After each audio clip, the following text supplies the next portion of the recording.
நீங்கள் பார்த்து கொண்டிருப்பது நியூஸ் 21 செய்திகள். தமிழ்நாடு செய்திகளை உடனுக்குடன் தெரிந்து கொள்ள நியூஸ் 21 செய்திகளை பாருங்கள்.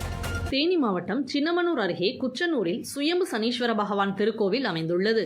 தமிழகத்தில் தனிப்பெரும் கோவிலில் பக்தர்களுக்கு அருள்பாலிக்கும் ஒரே இடமாக குச்சனூர் சுயம்பு சனீஸ்வர பகவான் திருக்கோவில் அமைந்துள்ளது.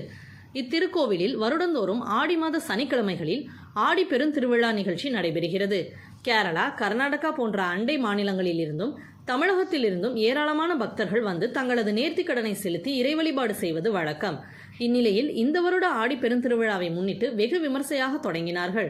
விழாவில் கலந்து கொண்ட ஆயிரக்கணக்கான பக்தர்கள் சுரபி நதியில் புனித நீராடி எள்ளு தீபமேற்றி வழிபாடு செய்ததுடன் உப்பு பொரியுடன் சனீஸ்வர பகவானின் வாகனமாக கருதப்படும் மண் காகத்தினை வைத்து தலையை சுற்றி பீடத்தில் வைத்து தங்களது தோஷங்களை நிவர்த்தி செய்து இறைவனின் அருள் பெற்று சென்றனர்.